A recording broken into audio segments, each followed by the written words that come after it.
Hey, bestie. It's time for your next session of Real Talk Friend Therapy with your favorite big sister auntie queen, Daysha Veronica.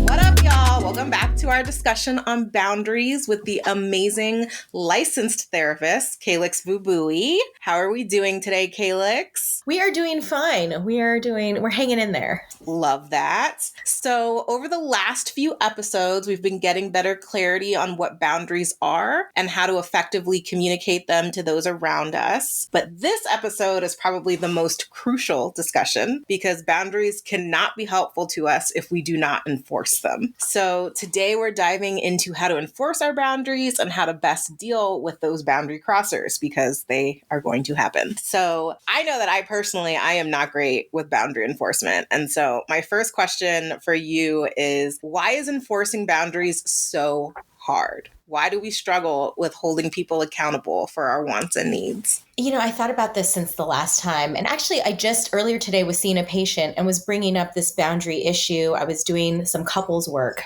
And I think a chief reason is that people perceive boundaries as a big wall and a divide that they're putting up with someone else. We look at them as almost like this unfriendly, punitive thing that we're going to do. And before you challenge that, right? Because some people would be like, no, I don't see it like that. No, that's not true. I'll tell you.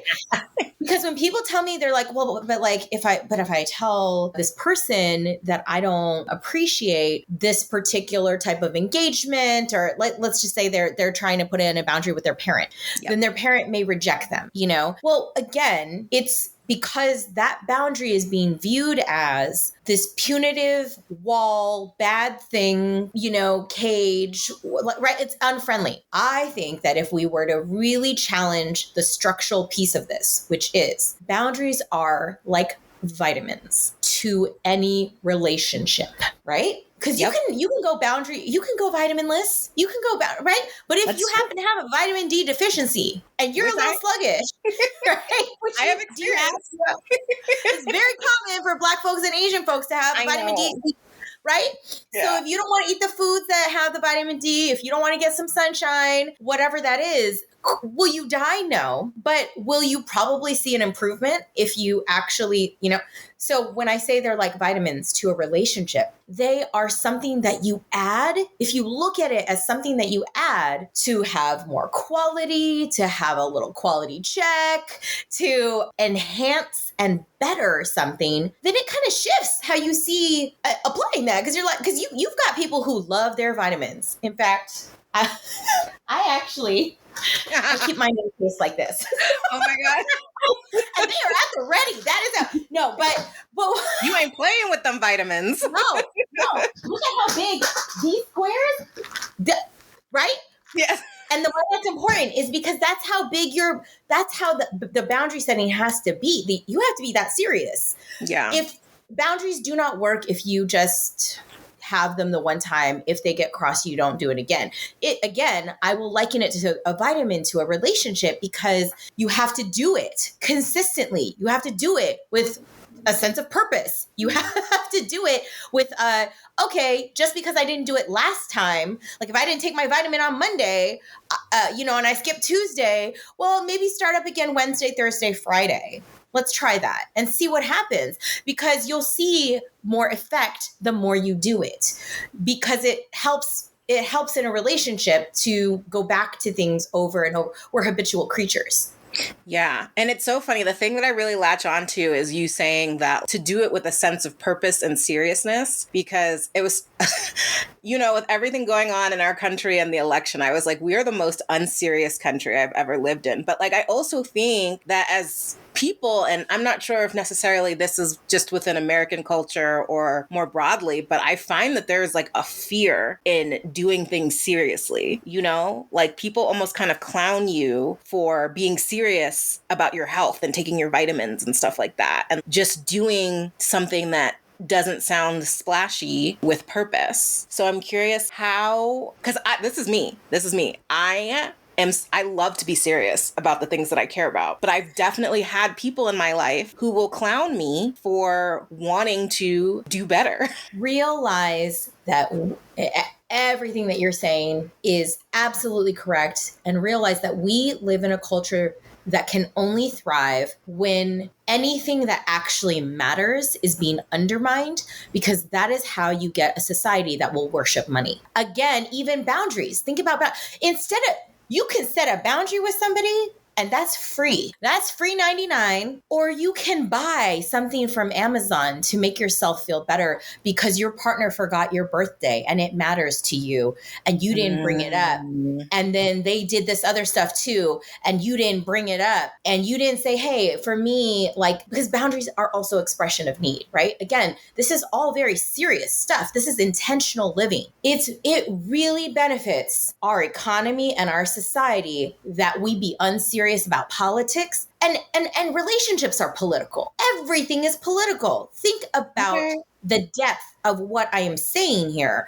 And I think it's you have to really take in that we live in a society that can only thrive because it's a society that's based on money, inequality, slavery, all of it. And it can only be those things if we are unserious about the things that truly matter, and our relationships better fucking matter. And that's the problem. They want you to go eat on Valentine's Day at an expensive restaurant and show it on Instagram. And that means that there's love there, right? Like we're getting into outside of boundary, but really, I mean, it's all tied. It's all tied. We are unserious.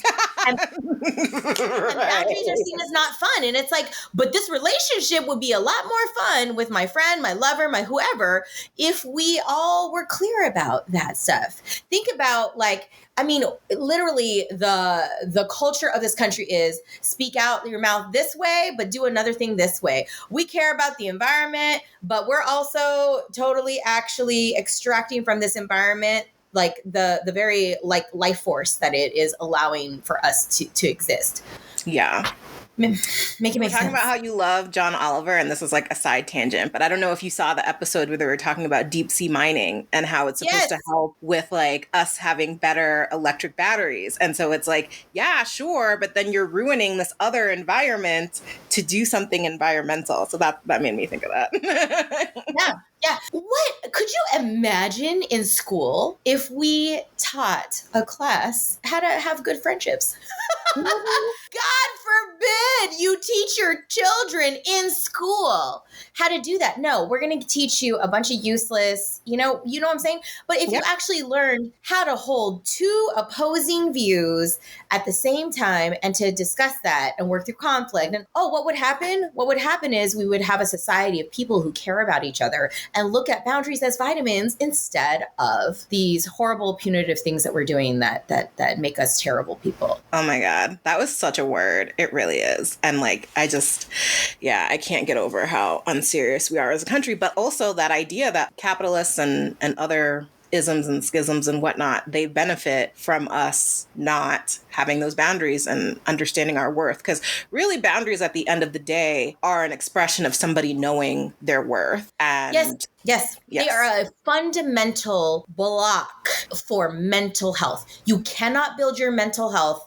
You cannot work on, and that's what I mean by we're unserious. We want you to work possibly overtime for your employer and not have a boundary and but take care of your mental health too. That's unserious. Get the fuck out of my face. Yep. Yep. That was like all of my 20s. So I guess, I mean, you kind of touched on this, but I think to help people, like, I'm curious, how can enforcing boundaries help us to have better friendships and have better mental health in general? Yeah. So we have to reframe in the same way that we, like, the conversations around what is liberation, what is freedom, what are these things, right? Well, again, you have to fundamentally change how you look at something. And this is actually like when you go to therapy, you will find, an effective therapist is going to help you really frame up how you're perceiving something so that you can do the thing. Let's just take a very common, simple, I'm going to come back But right now I need to go to, people who want to just go to the gym to look a certain way. Yep. Okay, sure. If you want to fundamentally change your relationship to health, you have to actually have a deeper purpose. You have to be able to see what you're doing of like literally getting dressed, going to the gym, going to the class, being active, taking walks, doing all those things. You have to see that as fundamentally contributing value to your life. If the only value that it has is that it's another task that you have to fucking do all the time.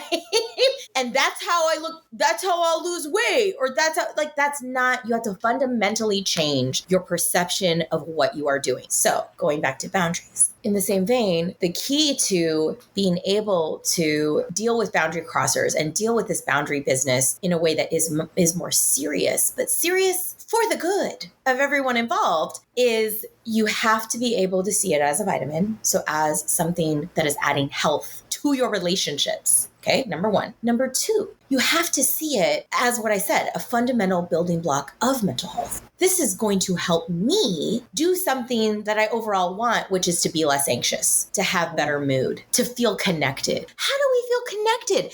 If I'm sitting with you at brunch and a bunch of people, and the whole time I'm like watching you run up our bill, but I don't have 200. What is going to happen? That whole meal is now full of anxiety for me, right? My friend is not realizing that they're putting me in this position. You see how that's like, how serious are we? Exactly. No, and I've been in that situation. And, again, with doing this podcast, I feel like it brings me so present to skills that, like, we all say we want to embody, but that we're not consciously thinking about doing, or, we either feel sheepish about doing because of the way that people clown us or make us feel a type of way. So I'm having a gathering with my friends for the holiday. And, I was just like, would you guys feel comfortable like splitting the food? And everyone was like, yeah, of course, duh, and it just felt really good. Cause for me, and I come from a family where it's just kind of like food is like how we express our love. And so when I have people who I really love coming to my house, I don't want to make you pay for it. Like, this is just like me, like sharing my love. But at the same time, it's like times is hard for everybody. Purses is tight, And so I had to like tell myself, like, it's okay because like these people love you and they really just want to spend time with you. And like, you don't do a service to anyone by having a gathering where you're stressed out and anxious because you're just like, I spent so much money. Yeah. And I mean, think about all the options that open up if people are, let's not say serious. Let's change that lingo to thoughtful. We are not taught to be thoughtful, mindful. And so if you're going to have a gathering, right? How do we be thoughtful of one another? People ask nowadays. It's actually commonplace to ask, are there any food allergies? That's boundary setting. We're doing that all the time now. But yet it's like when it comes to certain topics, we're not like but you will hear people talk in the background too about being like, oh, and then we had to find out that somebody has this food problem or that, right? Like, but again, that's like, but relationships are work. Yeah. Relationships are work. Yeah. Someone that's coming to the gathering, they're keto. And so like when we were trying to decide what we were going to eat, I was just like, I want to make sure that the food is friendly to so-and-so to respect the fact that he has this food boundary and I care about this person. So like, I'm going to respect that. But yeah, no, I mean, because yeah, there are definitely situations where you try to, I think especially with food is something that people can just get all kinds of funky about, where it's just like, oh, so-and-so is keto, because I've been on both sides of it. I've been on the sides where like when I was trying to be healthy, I had friends being like, oh, okay, Daysha over there with her string cheese and her almonds. She's too good for these French fries. But then on the other side, like I've had people that are like, I just don't know if eating like pretzels is great for your health. Like, I just don't know. Yeah. So, okay. So I'll give you a third, like, if we're going to think about boundaries and how we think about, number one, these are things that add health to relationships. They are vitamins for relationships. Number two, building block of your mental health, because it allows everybody to operate within a framework. And how good does it feel when we come to a meeting, right? If it's a work meeting and you don't know what it's about, that doesn't feel so hot. But if you have a little agenda that people are like, okay, cool. Love an agenda. It's not wrong to have fucking boundaries to shit. Yeah. Number 3, boundaries allow for people to do the work that is required in order to have a good connection to each other. And I got to say that because I think a lot of people don't want to hear their work because we're tired. We're living through capitalism, late stage. So we're tired. Yeah, I get that. And you know what? It's going to be a lot easier if you know that this person doesn't eat such and such. And so you're like, okay, well, would you now, if the person says they don't eat XYZ, you can say, would you like to bring something for yourself that would be safe for you to eat? If you don't want to provide it, okay. Or right? Or you can you have options. Now you have options. You can ask all the friends, hey, like it turns out that there's this like dietary need. Can somebody cover that? And then somebody can speak up and cover it. No, I mean, when we talk about it, it's just like, oh, duh. Like, why don't we have these conversations? And yet I often feel, well, one, it's like you said, I don't think people are equipped to handle conflict. But 2, I also think that we turn things into conflict that don't need to be conflict, you know? Yep. Let's think. We think again, we're looking at a boundary as restrictive versus additive. And this is the difference between inclusion versus exclusion. Okay.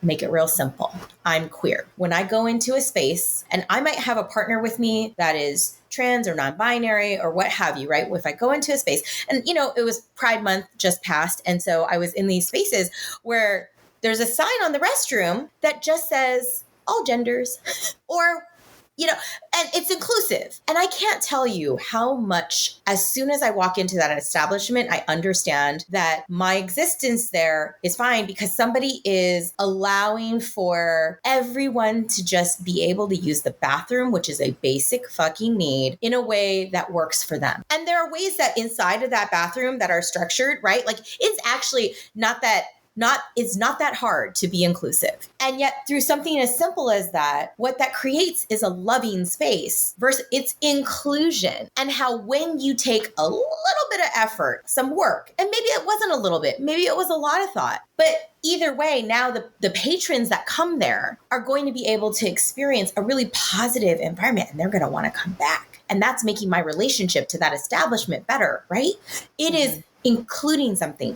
By you saying, does anyone have any food restriction? It allows for people to exist in the way that they need to. And also, perhaps, maybe then you don't actually want to host this party anymore. Because you find out that everyone that is attending, all 5 people, eat oppositely. That actually happened to me, Daysha. I was trying to make new friends here, and one of them is vegan, and the other one, and we were all going to go out to this restaurant, and then I realized there wasn't anything there that I could eat, and ultimately I said, "Can we just get coffee?" Yeah. I'm sorry, I don't think this is going to work. Can we just get coffee? And it just took a load off. It stopped there, but I think a lot of people don't kind of know what to do once the boundary emerges. Yeah.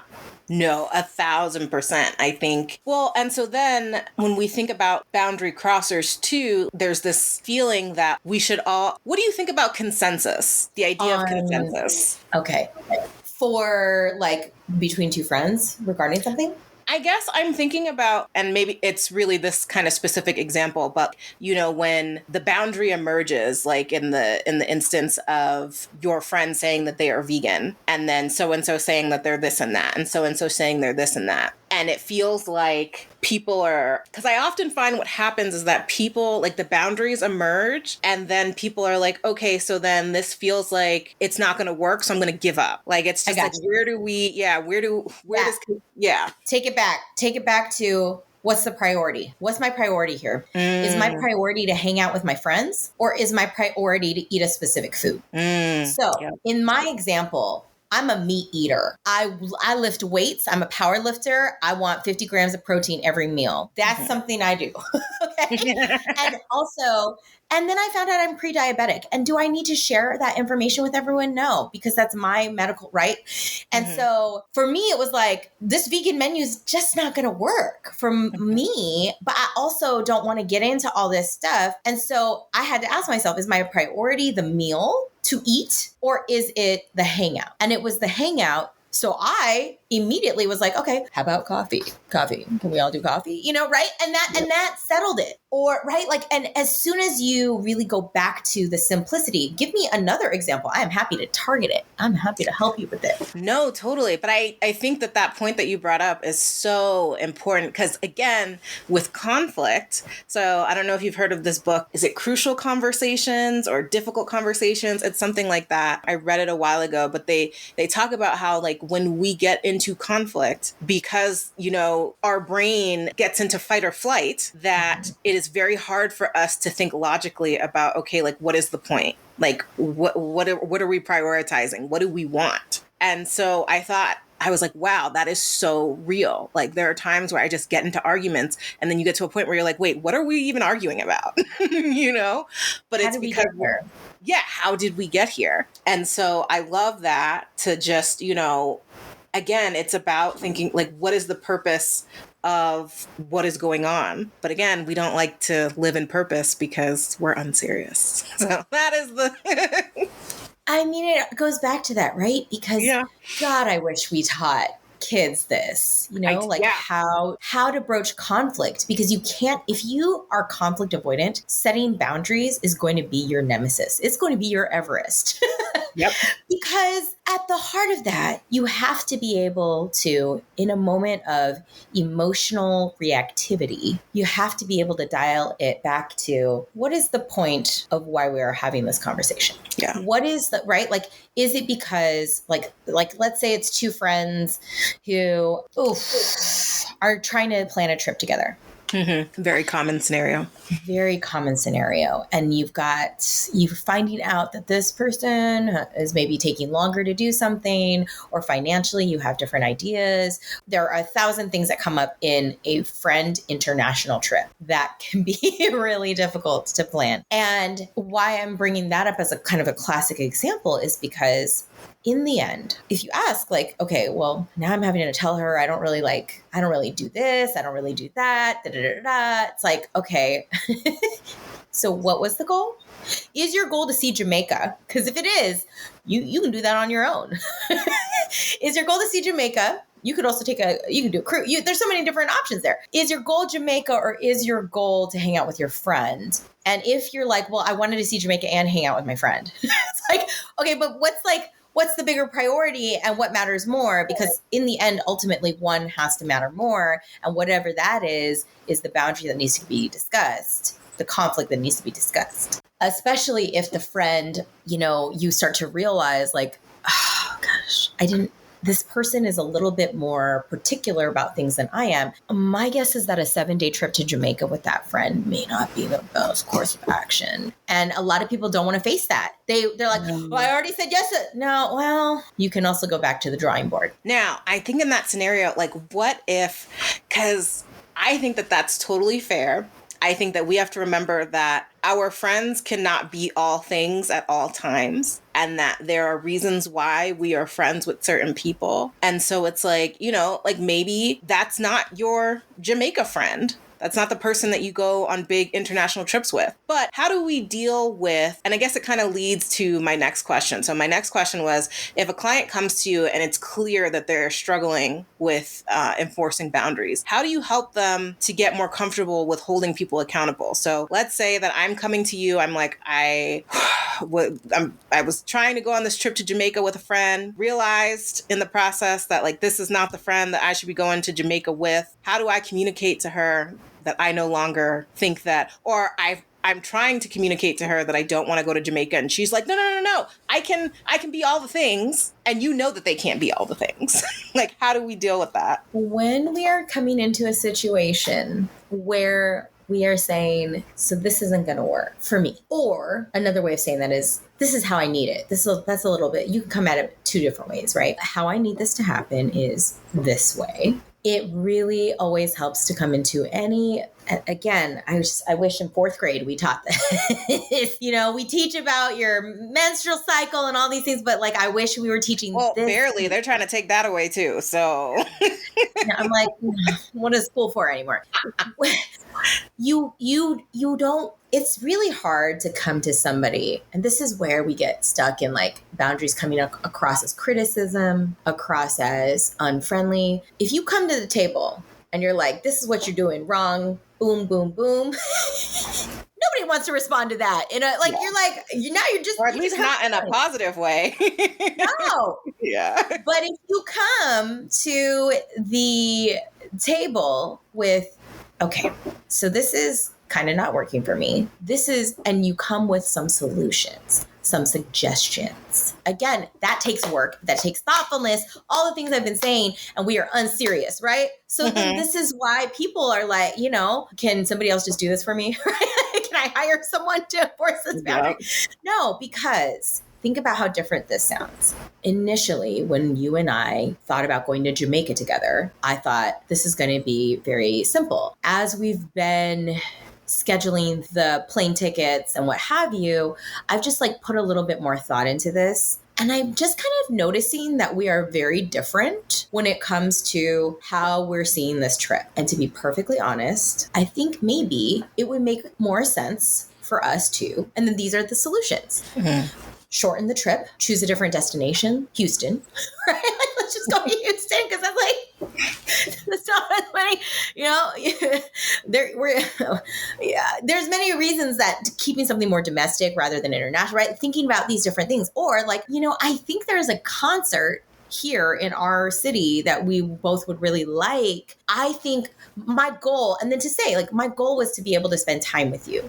I'm looking at this and I know that it may come across as like that I'm pulling away from the friendship or whatever, but I'm not. Here's my thing. I just don't think that we're a great match for Jamaica. So here are some other things that I think would be great for us to do instead. No, and I love that. Again, it's like coming to the table in a very honest but caring way, offering suggestions, being realistic, not hiding. Yeah. And yet all of that is so hard for people to do.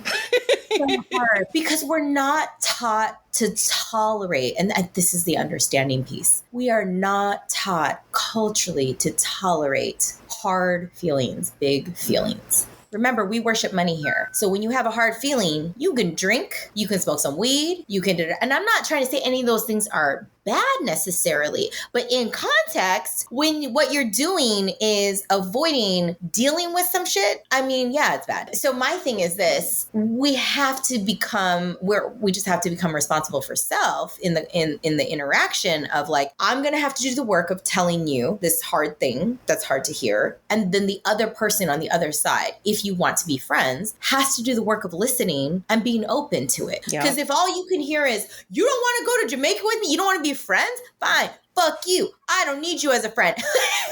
Okay. We run that risk. But also better for you to know that this person cannot hear what you are saying. And maybe that friendship was already in jeopardy anyways. No, that's so real. And when you talk about, so my partner and I have been together for almost 8 years now. We're in couples therapy, and it's so fascinating. She has us doing this exercise where she's really forcing us to hear each other. We share an emotion that we've experienced and what caused it. The other person has to take notes. They have to repeat it back. And so it's this very conscious process of like making sure that we hear and we understand and that we are listening to respond instead of listening to react. And it's made such a huge difference in the quality of our relationship because, I would say that a lot of the times when we would argue, we were just listening to react and to just be like, no, you're wrong, And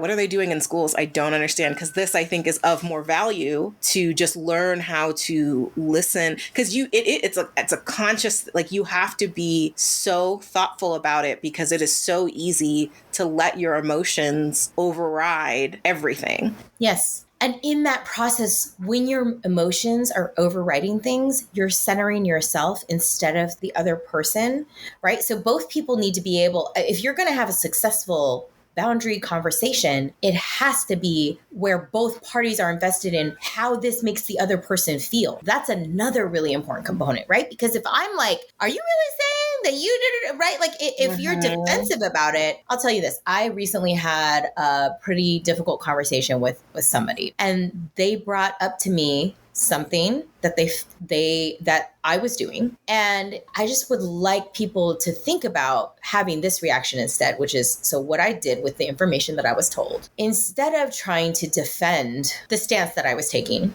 I actually just practiced listening to the other person and then said, wow, what you said is really important. What you said is really important. I need to think about that.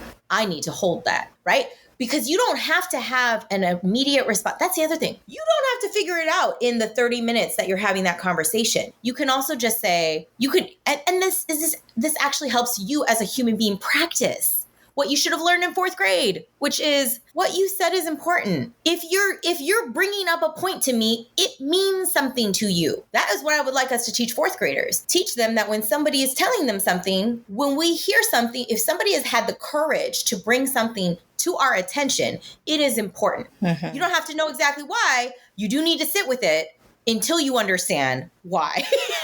Yeah. And again, I think this is another cultural thing where it's just like, we are so afraid of space, especially women. Like, we just feel like we should know it immediately and be able to communicate it and whatever. And I just think that there's so much value to just being like, I don't have all the answers, but can you give me some time and I can give you some? Can I just take some space? It's so powerful. And yet, but I understand, like, because it just feels, it's like when you're having a conversation with someone and then there's a pause. We don't like to let pauses happen. We're just kind of like, Again, because our culture benefits from emotional reactivity. It benefits from immediacy. It benefits from us not being able to tolerate big feelings. Mm-hmm. Right? Okay. Because in that moment that you're being told, well, I feel like you're really controlling. Let's say somebody tells you, like, I feel like you're really controlling. I'm just bringing up a very common, it's like, I'm being told that I'm acting controlling, right? Okay, sure. Was that information not the greatest thing that people want to hear about themselves? No. But think about what a difference it makes to respond to that and say, wow, that is really hard to hear. I also think it took probably a lot for you to say that to me. So it's probably important. I don't have a response right now, but I'm going to sit with that. I'm going to get back to you. Right? Like that's yeah. I'm just trying to model for anyone who is watching this. That's hard, right?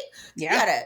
You gotta have pauses when you're saying it. You gotta be thoughtful about your word choice, but think about what a different kind of relationship that would create if that was your response versus controlling.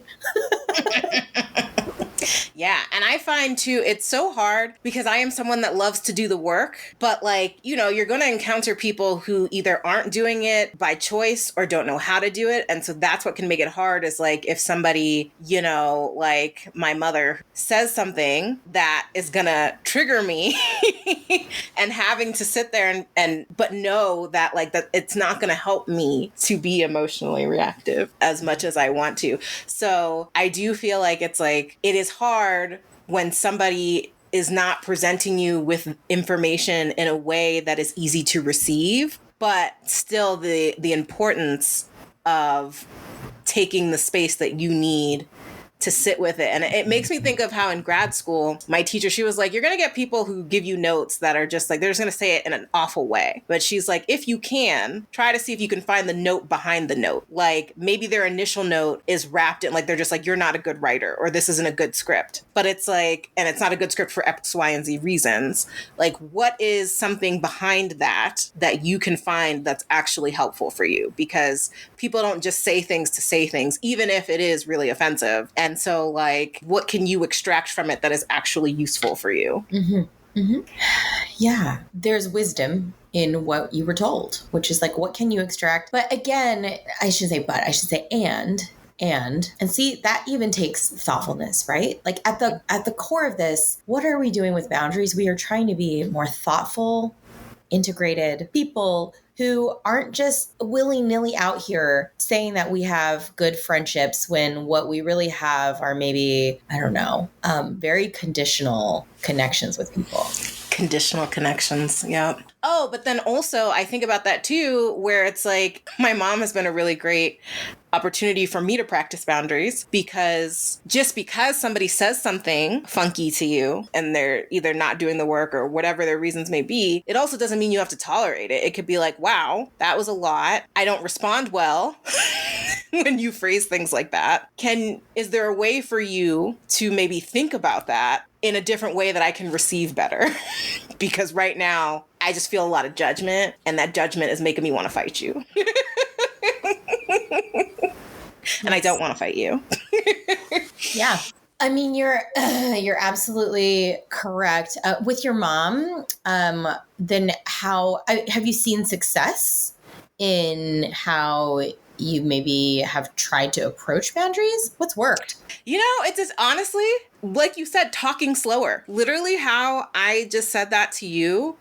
And it's nuts. Talking slower does a lot, because it really does force you to think about what you're saying and actually hear what you're saying too, because I think that sometimes we're not here, like literally we're just experiencing, and then we come to, and then we're like, my boyfriend, he had called out in therapy, he was just like, you yell when we're talking about stuff. And I'm like, that's fair. And to be honest, I don't know from when we started talking to when I was yelling, like where that started. And so I'm like, I appreciate you saying that. And honestly, it might help me if you can help me, like, just say it to me because I'm like, it is very unconscious.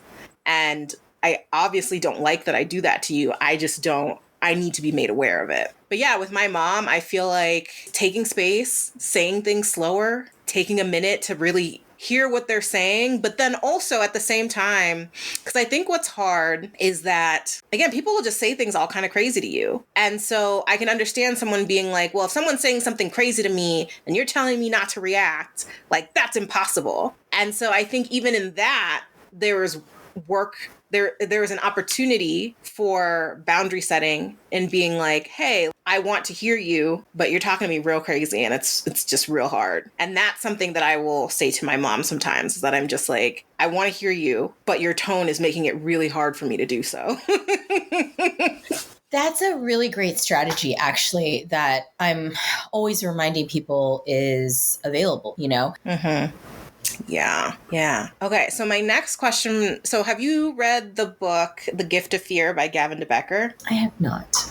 Okay. No, totally fine. So it's a book about intuition and trusting your intuition. But in the book, he offers this saying that I've always carried with me when it comes to dealing with difficult situations. And so the saying is, do I want justice or do I want peace? As a way of like recalibrating, like how do we deal with it? And so for some people, enforcing boundaries is justice. It's honoring who we are and what we want. But on the flip side, we sacrifice peace in some of our relationships to get it. And so I'm curious, one, what you think about that saying, but then also, why would it be worth it from your perspective for someone to enforce their boundaries if it means creating discord in their relationships? I'm going to answer that in a different way. Totally. Which is, you do what you need to do, girl. Right. I don't think that boundary enforcement always looks the way you think it will. Do you want justice or do you want peace? That is a very important question to ask.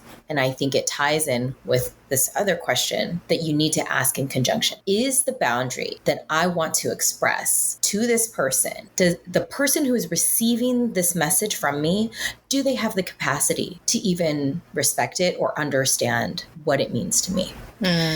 Because let's just say Marjorie Taylor Greene and I worked in the same office building. Let's just go there.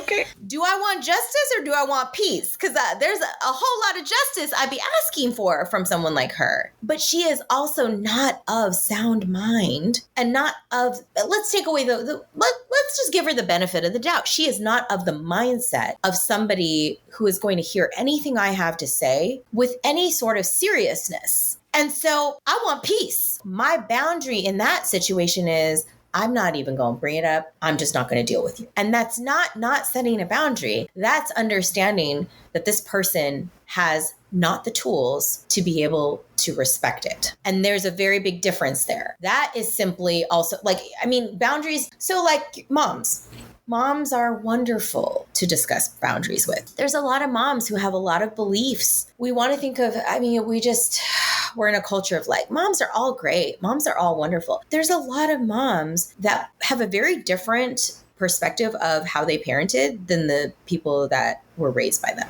Mm-hmm. And so some moms are not listeners. And you can keep wanting to, okay, so let's say I now have this need as your child to bring up to my parent, that when they speak to me in a certain manner, it doesn't feel good. And I would prefer that they speak to me like this instead. Well, you got to ask yourself, is this a mom who even believes in receiving feedback from her children?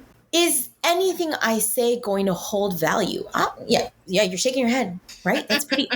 Is this someone who believes in receiving feedback from her children? I feel like 60% of people will be like, nope. 60. I feel like a number is higher than that. I went over 50 just to be generous. But it's like, oh my God, it's probably like 80. Yeah. If the answer is no, then you need to be really thoughtful. Again, with the thoughtfulness. Just because you learned in therapy that setting boundaries is important. Yeah, well, also vitamin C is great, but you don't drink it all the time. Does it make sense? If a mom does not fundamentally believe in receiving feedback from her children, then the boundary has to look different. It's not a conversation where you're going to say, I need you to be like this. The conversation is going to be, I'm coming in for 2 days instead of 5. That's a boundary. Yeah. So I guess that leads into my next question is, so a hard aspect of boundary setting is that we can make these requests, but we can't force them to follow them. So how do we deal with people who either don't completely follow our boundary and then people who just flat out ignore them or get defensive about them? For instance, like my instinct has always been to walk away, but I know that that's not always great. Like, there are relationships where it's not that easy, like your boss or your parent, right? I love that you offered up this idea of like our boundaries looking different. And if you could just go a little bit more into that. Yeah, I think we always want to think about sitting with the information that we have been presented by the people that we are needing something from. So if your mom's never really been a good listener, I don't think you presenting, right? Like, and so that's where I'm like, well, the boundary then isn't really around a conversation. The boundary is around a more functional, like, because you're not going to, like, could you fire your mom and just like disown your parent? Sure. That's an option. That's always an option. There's also, like you said, like that's the walking away kind of, I think we're frozen. There's some interesting stuff happening on my side. We are still good. It is still recording. My side just like malfunctioned in terms of the visuals. And so it was giving me strobe lighting. Okay. Oh, interesting. But so we were talking about, what do you do in these situations where like with mom, right? Or with a boss. With relationships where it's like not easy to walk away from. Okay. And so it's like, how do those boundaries look different than like just communicating our need? Yeah. So I think we also have to understand that this is the difference in friend versus boss versus parent. There are power differentials at play, right? In a friendship, there's a little bit more equality usually, but that depends too on a lot of things. But specifically when it comes to our employer, that is an interaction that involves a lot more power on the side of the employer because they are signing your checks. And so you have to understand that your ability to set boundaries in a system where you are already being dehumanized, you gotta tailor that to the context. So when I think about that for parent-child relationships, it's like, okay, well, if my plan is to continue coming home every Christmas, right? Like, so what is the boundaries help us be clearer about who we are to people as well? Because it's like, okay, is this just meant to be like a once a year thing where I visit my parent once a year? Or do I want a deeper relationship with my parent? And if that's the case, then the only way that that's going to happen is if my mom talks to me differently. differently. Well, can that I see how there's all this nuance to, like, you really have to take in the information of what is the context of this relationship? What is the power in the relationship? What do I want? Why do I want it? Right? Again, these are reasons why therapy is really helpful. Yep. Right? Because think of how complex everything I'm saying is. It's wildly complex, but people will sooner pay to get their nails done than for a session of therapy. Yeah. When in actuality, if you paid for the therapy, you might not feel the pressure to, like, maybe not with nails getting done, but like going to get a beer or something, or like needing to go to the spa every week to like decompress. Right. I mean, if you gain the skills to be able to think through these things and feel through these things, because we have to be able to tolerate big feelings to do any sort of boundary stuff. We do. I think people need to ask themselves, if I'm having a really difficult time expressing and setting boundaries, and I think that would be really helpful for me to do, I'm not trying to make a plug for getting more patients. I'm saying that a person who can help you learn how to do that is a therapist, because most times that is involved with, how do you tolerate big feelings? Do you know how? Do you know how to be tender with yourself? Do you know how to be tender with others? Because it's not just again, we have mischaracterized boundaries as these harsh things. Boundaries can also involve a whole lot of tenderness. I think a lot of people, they see boundaries as it's a way to push people out. Yes. When in a lot of ways, it feels like it's allowing people to come in and also just like kind of see you for who you really are. It's like, I can really truly be my authentic self. Yeah. So, in the conversation, earlier in the conversation, when I mentioned that somebody had brought to my attention this thing, a boundary that they needed to have with me in my personal life. And I had said, I told them that it was important. What they said was important. What you're saying is like letting someone, that person let me in on feelings and concerns that they were having. And because I welcomed it and said with tenderness, you're right, that is really important. Let me sit with that. I don't know exactly like how to manage that, but I do know that it was important. And I need to think about that. I need to like sit with that. See how that's tender and that's not, but most people don't really respond like that. Think of how shocking it would be to receive people that way. Shockingly good. Yeah. No, it would be like, wow. Okay. Yeah.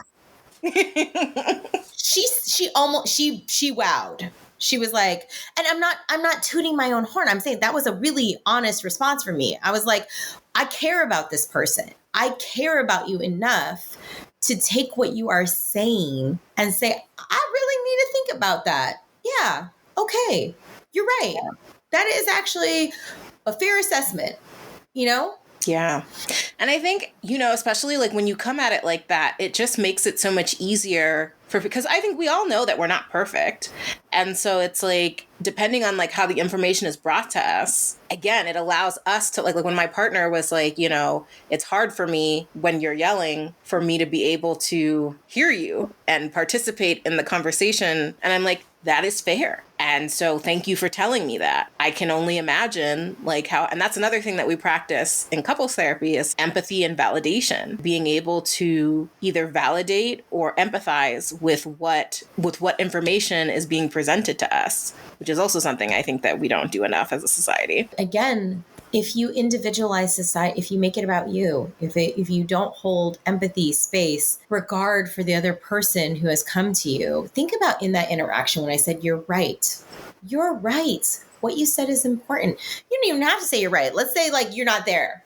You could also just validate. I validated from a very honest place, which was what you said is really important. And I'm going to reflect and think on that. Immediately, the other person no longer has to be defensive. There's nothing to defend.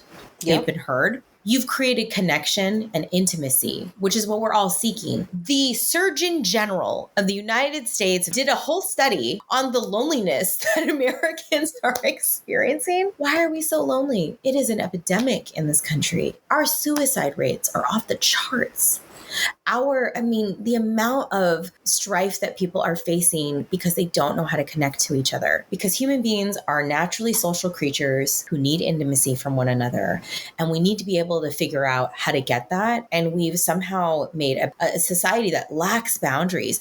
on every level. Yeah, which is another great positive to why boundary enforcement is so important, because it can actually create connection and intimacy. And maybe we need to be even more thoughtful and even careful in this moment and say not boundary enforcement, right? But inviting boundaries into the relationships that we have, inviting them. Yeah. Like, yeah, I'm not forcing them to be there. It's just a little, if you can be there, that'd be great. I'm welcoming you in. well, firm invitation. Yeah. Firm invitation. And then, but really like pushing ourselves to express why that's important, right? Again, it's very hard to do a task that is difficult without clarity. If you don't have clarity for why that's important to you, again, which sometimes happens when you go to a therapist and you talk about feelings, right? You're like, oh, it's important to me because, well, when I was young, my mom used to never listen to me. And it feels really shitty when my partner or my friend seems like they're not listening to me. Well, shit. I think if somebody who cares about you heard that, they would be like, oh, okay. So that, and if you can say, I get really activated when it seems like my concerns are not taken seriously, you're letting somebody know a boundary that I have is like, you can't just dismiss me like that. Yeah. So a big objection that people might face when offering up their boundaries to people is that either they have too many or that they have bad boundaries. So I'm curious about your thoughts on that objection. Is there any truth in that? Can we have too many? Or, is there such a thing as a bad boundary and a good boundary? I don't believe in quantifying boundaries. I think that is a very, in the same way that I look at quantitative data for the humanities and for, the field of psychology, I look at it as this. I hear your question. And what I want to say is relationships are living, breathing, adaptable, organic entities. And so some of those living, breathing, organic entities are going to require more boundary setting than others. And some are going to feel very natural. And some, through the process, you're going to realize this is not for me, or I want to be closer to this person. Either way, because human beings are constantly changing and adapting and responding, we just need to be present with what is in our relationships and responsive to what they need, regardless of amount.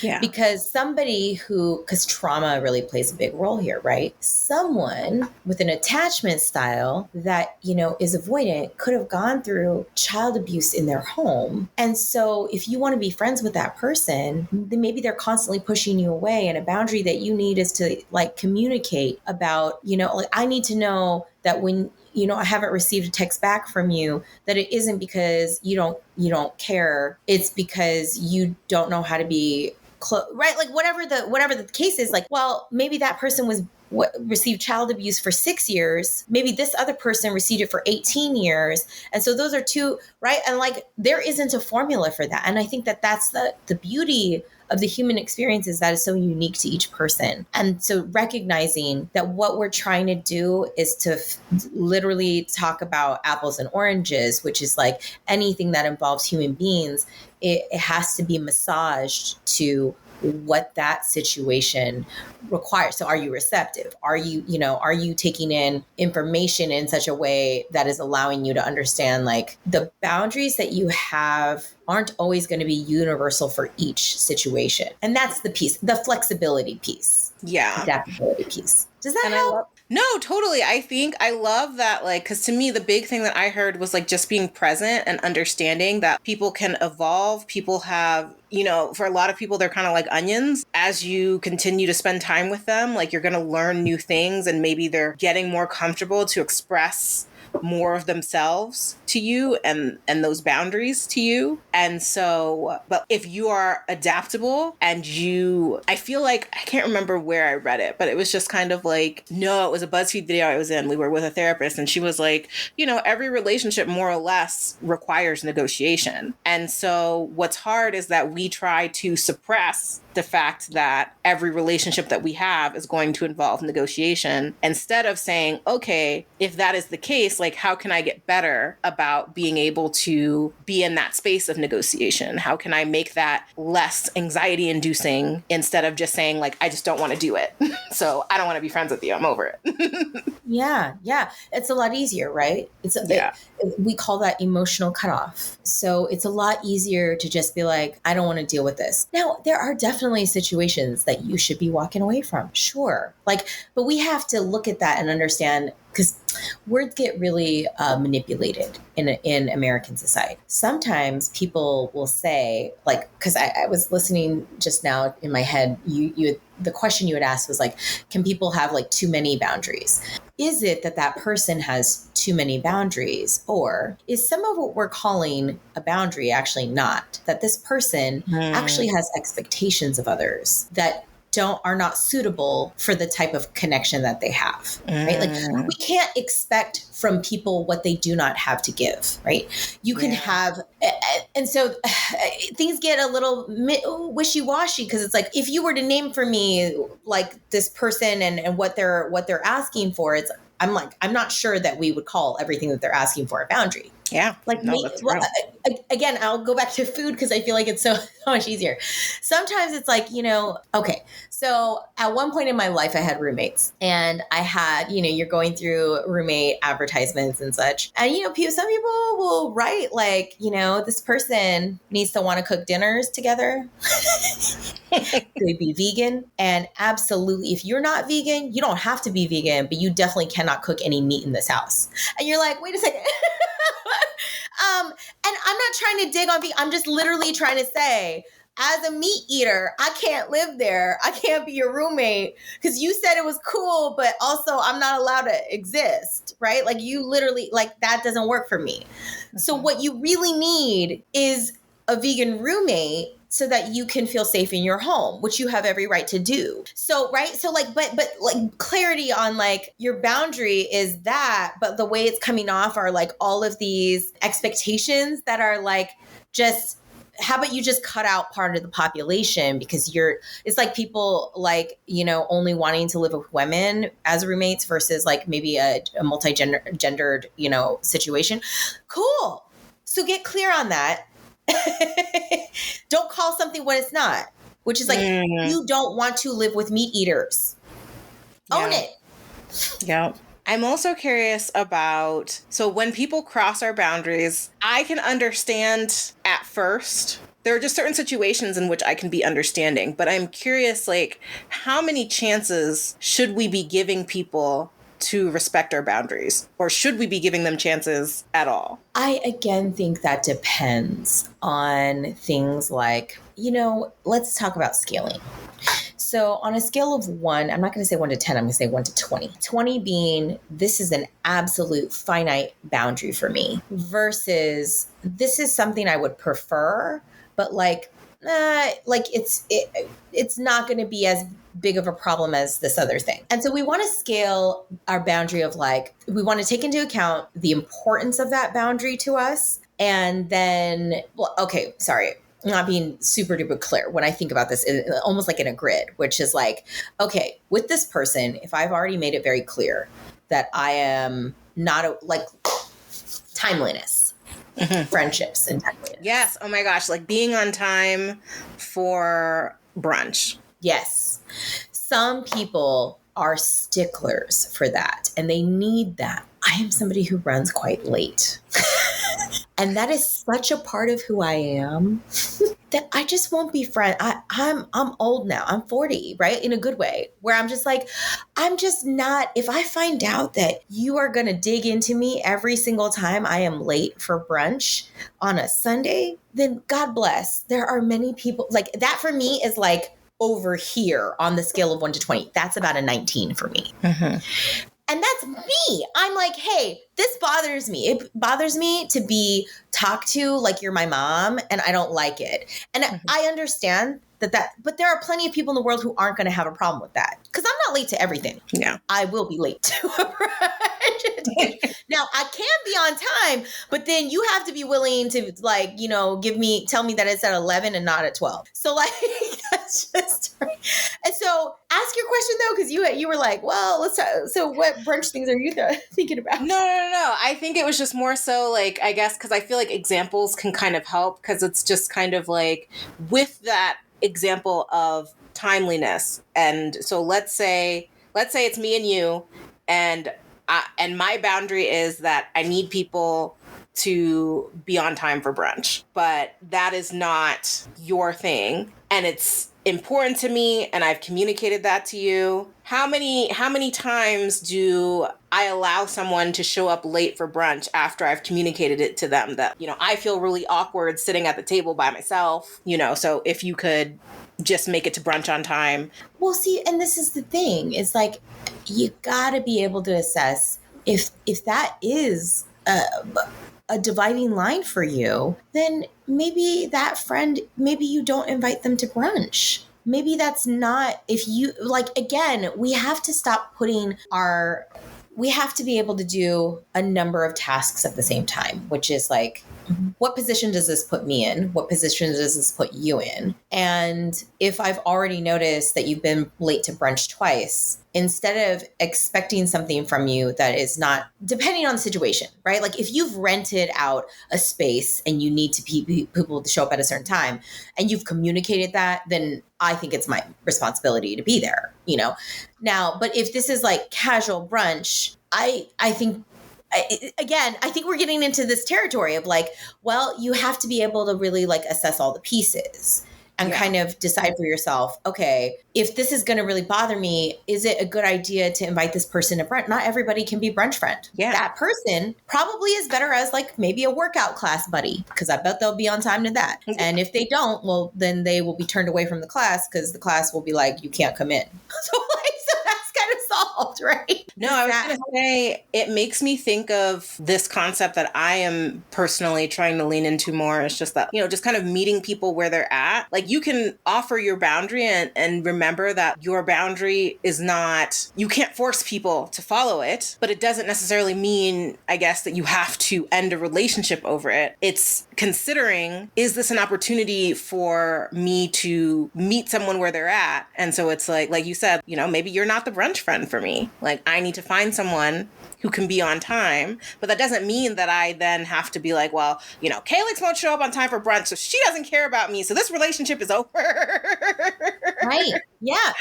Not everything is for everyone. And I don't know where we got to this place where people just feel like everything is for everyone. Not every relationship activity, not every friendship activity is for everybody. It's like there are many ways. If what the goal is to spend time with someone, well, how about a phone call? You can have a phone call and chat about your lives. Or you could, I think there's other ways that we can be empathetic, giving, understanding in our relationships. And if, again, I also feel like if somebody is like in this example, if you're like, I need people to be on time, that's just what I need. I need timely friends. For this brunch thing, then recognizing that and then just not inviting mess into your life for yourself, for your peace of mind, coming up with, that's important for your anxiety to be managed. You need to not feel like the restaurant is upset that your whole party is not there. Right. And so you can have brunch with one other person who is timely. That is possible. I just think people put themselves into these situations where it's like, you already have a lot of information that this isn't going to happen the way you think. And, this other, I think like people have choices. Yeah. And I think that's the kind of like the key part of it is that, again, just because someone doesn't necessarily meet your boundary, it doesn't mean that they don't love you. It could mean that they're not equipped to meet you where you are. And so it could be like, I'm thinking in all of my reading, like an example that was provided to me someone was like, she was like, it is important to me to have my meals with people on time. I have a particular friend who I love. I know that he's not on time. And so she was just like, hey, I will wait for you for 15 minutes. And then after 15 minutes, I'm leaving. Yeah. And so it's kind of like, you know, just kind of giving people options, you know, like I showed up because I care about you. And I'm not saying that you don't care about me, but it's also like, I noticed that this thing happens. And so like, I'll give you 15 minutes. And then like, if you don't show up, I'm just going to go. And it's not that and I'm not going to take it hard, but I'm just letting you know I'm not just going to sit around and wait for you. Yes. Yes. I mean, I think it's hard for people to take in that not everyone is like you. In fact, very few people are like you. And so just because you are a certain way does not mean that you can expect that other people would be. So is your goal to have friends, or is your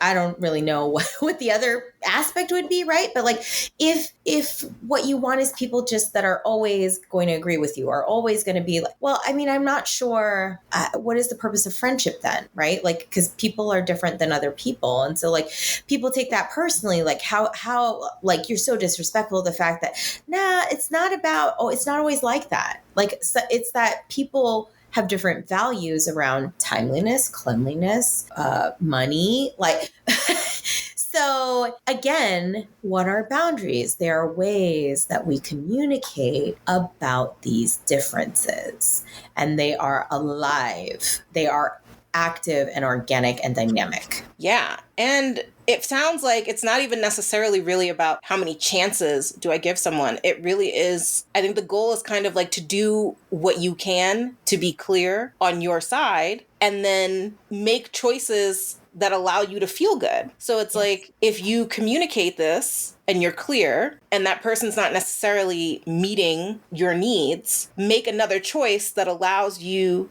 to meet your own needs, I guess. Is that? Yeah. So let's go back to the phrase, do I want justice or peace at brunch time on a Sunday? I hope everybody answers peace. I don't know what justice you need for brunch, but if you need justice from eggs and I don't know, and mimosas, you need to go to therapy. But so if you want peace, how do you have peace on a Sunday? Because I don't think yelling at your friends brings about peace. I don't think mad dogging your friend when they show up late is really going to bring about peace. You know, I feel like that's an intense way to have a Sunday. Yeah. So then in that scenario, I think, just to be clear for people, like the idea of like peace in that scenario would be then to either find a new friend who can meet that timeliness need that you have to go to brunch with, or, you know, again, kind of setting another perimeter for yourself, which is that like, I will wait for you for a certain amount of time. And then if you don't show up, that's cool. Yeah. I'm just going to take my brunch to go. Yeah. Or you can also pick places that don't require a reservation, so that when the person shows up, then you're able to get seated together, and there's a bit of flex there, but there may be a wait, right? Yeah. The other thing you can do is also, I mean, there's so many options. I have a friend, and because she knows I tend to run late, but I also know that she doesn't like that, right? So I'm a little bit more on my game with, you know, I'm not late all the time, but it's okay, girl. We speak the same language in terms of the clock. But yeah, but it is safe. I mean, it is best. I'm like, listen, so like how do they they really need us there at 12? So, right? She'll be like, listen, what time are you going to get up? Like, she actually will go through this. This is how we really care about each other, but I've never met somebody so timely, and she's a newer friend. So I'm like, oof, we're going to have to figure this out. But it's like, okay, well, I want to look cute. So I will be up at 9:30. Which is a little bit earlier than other people, but that's going to give me time to do all the things I need to do.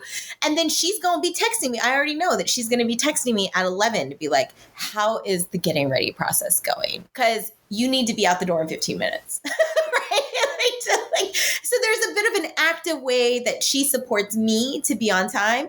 And there's an active way that I am like, I will also just text her and be like, hey, it's 11, makeup on. Like, yeah. But the key thing I hear in that is communication, and that it's like, I don't think that anyone has to be upset if we are comfortable with the fact that like she acknowledges that you're a late person, but you also acknowledge that she's somebody that needs a little bit more timeliness. And so you guys both kind of, my friend, she calls it textually, like we stay textually active to make sure that everybody's just, we're just trying to make it work for everybody. Yeah, and we're not going to pick a spot because we live in New York, right? So don't ask me to come to Manhattan on time. Like, that's not going to happen. So like, we're supportive by like, she knows I live in Brooklyn, right? So we're going to pick a Brooklyn spot because my success rate of getting to things more on time in Brooklyn is higher than Manhattan. So, right? Like, know your people, know your audience. And yeah, so before we picked a brunch spot, we looked at routes of how we were going to get there. And I was like, well, Calix isn't doing that on a Sunday, like not successfully.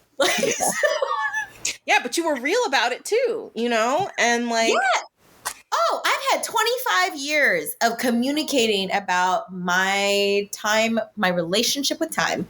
Now, what if someone I care about says that my boundaries either make them uncomfortable or make them feel like they can't be their full self? How would you counsel someone to deal with a response like that? Ask it one more time.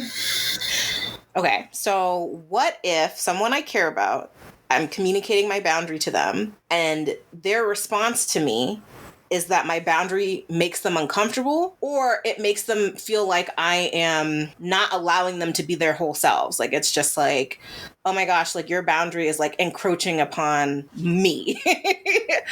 How would you counsel someone to deal with a response like that? You would then want to get more information. That's a live conversation, right? That's a conversation where you want to develop a deeper understanding of what's happening there and that person's values. And, again, these aren't easy conversations to have. So you have to be in the mindset of also, are you asking to interrogate or are you asking to listen? Because unless you're asking to listen, this isn't going to go anywhere. So how you would handle it if you care about the person is to gather more information and then to have that discussion around like, okay, well, that seems like really harsh for me. Like, I don't really know, or like, what, it's a live conversation. So like, be ready to talk, and also be ready to take in information. If you're not ready to talk, then say, this has given me a lot to think about. And don't just say, I'll get back to you. Give yourself be respectful of other people's feelings. If you need time, be like, I want a few days to think about this and then I will get back to you. And then do it. Yeah. Because you can't say, if it's an open-ended, right? Is this friend ghosting me now?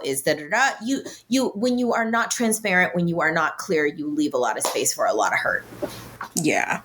No, 1,000%. Yeah. And it's also a good reminder for people who are expressing their boundary that in some ways it's a negotiation. And it's not a negotiation to say that you shouldn't have that boundary, but it's more so to say that for the other person to say, I want to meet you where you are. Like, I want to respect that boundary. I don't necessarily know how equipped I am. Can we kind of figure out, like an unwritten boundary that we all have is that you don't just get to hit me when you're mad. You don't get to put your hands on somebody. And so it's like, that's not something that I'm going to negotiate with someone. But if it's like meeting me on time for brunch and maybe you're not the most timely person, sure, let's negotiate that. Yeah. So is the question how to do the negotiation or what? It was more so me I think sometimes when we talk about expressing boundaries, we feel like it's like I'm setting this thing and so you must accept it. And so from what I'm hearing, it is important for you to express it. That is important. But it's also important to understand that your boundary doesn't just get accepted at face value and that's it. That there is also a negotiation aspect to it and that we should learn how to be comfortable with that aspect as well. We are not a law enforcement body. We are not that. We are friends, or we are parent-child. We are human beings to one another. So we're going to discuss boundary discussions, right? Is we're not that really what you're describing is like an ultimatum. Yeah, I guess that is okay. And ultimatums will blow up in your face almost every time. Not always, but like because if it's really like, okay, from a 0 to 20, this is a 20 for me, then that's an for example, I don't date people who smoke weed. And that's just, I have asthma. So like, or smoke cigarettes, smokers, you know? And so it's like, that's not going to work. So you could call that a like ultimated boundary, whatever, you know, like, but that's a 20. I have other preferences that rank like lower, right? Preferences that then I communicate and say, well, a boundary for me is that I don't want to be in an open relationship, right? I don't do open relationships. That's like a 19 actually for me. So like, you were like, wait a minute. But like maybe okay, introverts. If you're like a celebrator of your introversion, and some people are like they really, that is, I'm like, okay, well, that's a discussion where I want to understand more, because I don't tend to, right? Like that's not like a 19 or 20. That's like somewhere in the middle. It's middle. I identify. I love being an introvert, but at the same time, people have told me they feel like I'm an ambivert, actually, but like different discussion. Right. I mean, like but there are introverts who have let me know, like, I do not want to be around people. And and when I think about that, that's going to be difficult, because there might be a lot of things that I enjoy doing that are involving a lot of people. And like, I don't want, so again, that's acknowledging like this person is telling me from the jump, like they tend to do a lot of solitary things. And so we can try, right? And again, when this goes to many of your questions, like I can try to be flexible in my boundaries regarding that, for sure. And as we get to know each other, perhaps we do need to just be friends, because in a relationship, we're going to have a lot more contact, a lot in a romantic relationship. And so that our lives are going to be much more intertwined. But in a friendship, maybe like then you and I can just go to brunch on our own on a Sunday, right? And like, that's cool. But that's not going to tide over for like, you know, again, this is that whole, how do you navigate that? How do you understand the information being presented to you? Yeah, Calix, you gave me so much to think about. And this was such an enriching conversation, both our first episode and this one. I'm so appreciative of the time and the knowledge and the wisdom that you brought today. Is there anything else that you'd like to add to this conversation that I didn't ask you? I would just say it's okay to be tender, kind, and permitting of yourself to make mistakes and to learn, you know, as you're applying like things that are unfamiliar to you. If there are friends who aren't, you know, not going to be receptive to that, well, don't you want friends who are going to be receptive to that? To somebody who is trying new things, growing. So I think like we teach people how to treat us, which is like, hey, I'm a person who's learning how to do these things. I'm not always going to get it right. I want to be surrounded by people who are also able to roll with that, right? And again, last thing as well, all relationships, romantic and platonic, are about connection. And so is your goal to connect with other people, or is your goal something else? Because if it's connection, I'm pretty sure working on those aspects that are hard will bring about better quality in that area. And that it's okay for things to be hard too. That sometimes like it's the like couples therapy with me and my boyfriend is hard. But I also feel like, to your point, it's brought us much closer, and I feel like we've connected a lot more. Mm-hmm. Okay. So to close out the episode, I have two things. So first, where can people find you if they maybe want to work with you or just follow you as a therapist? Yeah, so I actually have an Instagram that I don't put a ton of stuff on, but I'm totally reachable. My Instagram is Your Best Life. So it's just spelled out all as one word, Your Best Life. YOUR Best Life. I was going to say. Period, Calix, CALIX. I'm going to spell out that whole thing, because we might also have people who are only auditory on this. So it's YOURBESTLIFE Calix. And that is where you can find me on Instagram. I don't have a very large internet presence, mainly because a lot of my work has not required that. But it'll give you kind of a little bit of a vibe on my work. And yes, I'm going to be honest. I feel like some of the best therapists, they're not necessarily super present. This isn't a dig at my social media therapists out there, but I don't know. I find it's like, do you want your therapist telling your business? And just as a side, there's a lot of like people who are trying to be both like famous and a therapist. And that, again, I agree with you. No dig on that, but that's a different path. I'm here to actually just do good work with people. And so that is a wonderful way to reach me. I also have a LinkedIn. You're welcome to like look at me on my LinkedIn. My name is spelled just like that. People can reach out to me, send me messages there, or through my Instagram. I am pretty responsive, and I'm not trying to be on this internet like full access, which is real. Yeah. Okay, so boundaries. It's a boundary. There we go. Boundary number 1. I love it. So the last thing that we do to close out is we play this game called Scroll, Double Tap, and DM, which is a variation of Kill, Fuck, Marry. You let me know that you were a 90s R&B girly. So I have 3 girl groups for you. Scroll is basically, you're cool, but like, I know what I need to know. I'm not necessarily interested in knowing more. Double Tap is basically a like. It's like, I think you're cool, but I'm not all the way there yet in terms of taking the relationship forward. But then a DM is like, oh my gosh, like we got to connect. I think that you're my soul friend. Let's do it. So the options I have for you are SWV, TLC, and Black, which is so funny because now that I'm reading that, I'm like, there were so many like 3-letter girl groups. Okay, and I got to tell you for each one of these? So you're choosing one for each thing. Okay. Oh, Jesus. I know, this is hard. I don't know why, but I have always wanted to hang out with Black. I just feel like it'd be that's a DM for me. That's a DM for me, okay? Scroll and then double tap. So I'm going to definitely double tap SWV because, I mean...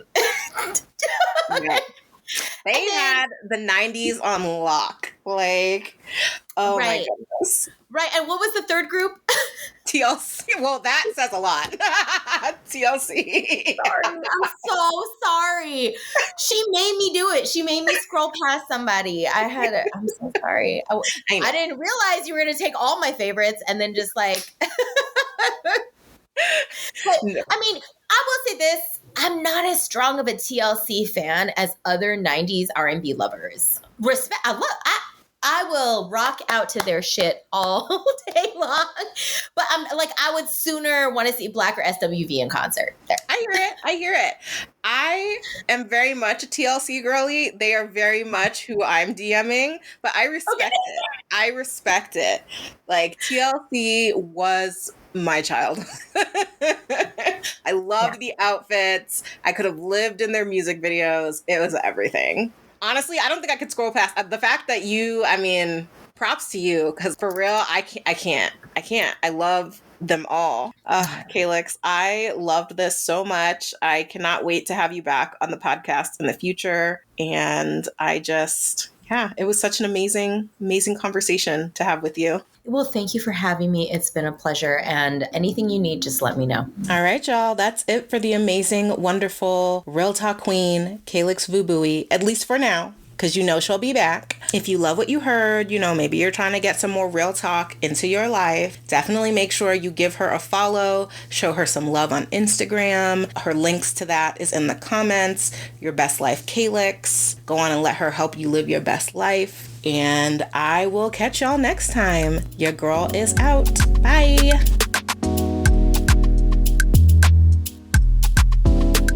Are you loving Real Talk Friend Therapy? Of course you are. So don't forget to show us some love with a 5-star review wherever you are listening, and to join our Patreon to unlock bonus recordings, videos, private chats, and more.